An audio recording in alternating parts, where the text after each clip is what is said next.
ধনু রাশির জাতক জাতিকাদের 2026-এর আগস্ট মাস কেমন যাবে যদি আপনি জানতে চান তাহলে অবশ্যই এই ভিডিওর সঙ্গে থাকুন। প্রথমেই বলি, 2026 সালের আগস্ট মাস ধনু রাশির জাতক জাতিকা যারা রয়েছেন তাদের একটি মিশ্র মাস।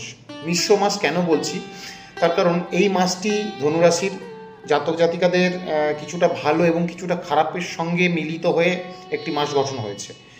ভালো খারাপ বিশ্লেষণ করতে গেলে প্রথমেই আসে কর্মক্ষেত্র। যদি আমি কর্মক্ষেত্র নিয়ে বিচার করি তাহলে অবশ্যই বলবো আপনার কর্মক্ষেত্রে জাতক জাতিকা যেই হন না কেন আপনার কর্মক্ষেত্রে কিছুটা বাধা আসবে। তার কারণ হলো আপনার নিকটতম যারা কলিগ রয়েছে বা নিকটতম এমপ্লয়ি যারা রয়েছেন তারা আপনার পিছনে মানে সমস্যা তৈরি করবে।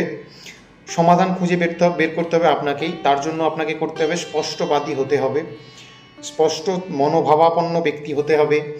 আর যেটি করতে হবে সেটি হলো আপনার কাজের মধ্যে আপনার মানসিকতাকে দৃঢ়বদ্ধ মানে ঐক্যবদ্ধ রাখতে হবে। আপনার মানসিকতা এমনই হবে যে আপনি কাজটার প্রতি সংকল্পবদ্ধ হয়েছেন, সেই কাজটা আপনাকে ছাড়া সম্পন্ন হবে না, এরকম একটা পরিবেশ আপনাকে তৈরি করে রাখতে হবে।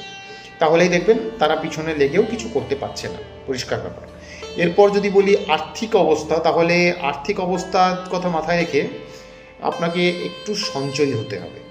বাকি ঠিক আছে, সঞ্চয়ী যদি আপনি হতে পারেন তো 2026-এর আগস্ট মাস কেন, আপনি যে কোনো মাস বা যে কোনো বছরেই আপনাকে কেউ টলাতে পারবে না। কিন্তু এই মাসটিতে আমি আরও কেন বিশ্লেষণ করে বলছি, এই মাসটিতে আপনার যেহেতু সপ্তম স্থানেতে শতভিষা নক্ষত্র যাচ্ছে, তো আপনার একটু আর্থিক মন্দা হওয়ার কথা। তো যদি আপনি সঞ্চয়ী ভাবাপন্ন আগে থেকেই হন তো সমস্যা হবে না। এরপর বলি স্বাস্থ্য নিয়ে। আপনার স্বাস্থ্যের উপর একটু নজর দেওয়া দরকার, কারণ মানসিক চাপ কিন্তু আপনার বাড়তে চলেছে। আগস্ট মাস থেকে আপনার মানসিক চাপ একটু বাড়বে। তো ভয় পাওয়ার কিছু নেই, আপনি মেডিটেশন করুন, যোগা করুন এবং নিজেকে একটু ফ্রি রাখার চেষ্টা করুন। দরকার হলে গান শুনুন, দরকার হলে খেলাধুলা দেখুন। নিজেকে মোটামুটি আপনাকে একটা সময় আপনাকে দিতে হবে নিজের জন্য, যেটার জন্য আপনি ফ্রি থাকতে পারবেন নিজের। সেটা আপনি সেই সময়টা আপনি কাউকে দেবেন না, সেটা আপনি শুধুমাত্র আপনার নিজের জন্যই রাখবেন, আপনার পরিবারের জন্যও নয়। এমনকি মানে আপনার শুধুমাত্র নিজের জন্য থাকবে, আপনি ফ্রি থাকার জন্য, আপনার ভালো থাকার জন্য। এরপর যদি আমি বলি আপনার পারিবারিক সম্পর্ক বা প্রেম প্রীতি কেমন যাবে, আপনার পারিবারিক সম্পর্ক ঠিকঠাকই থাকবে। আপনার পত্নীর সঙ্গে বা স্বামীর সঙ্গে সম্পর্ক খারাপ হওয়ার কোনো সম্ভাবনা নেই, মোটামুটি ঠিকঠাকই রয়েছে।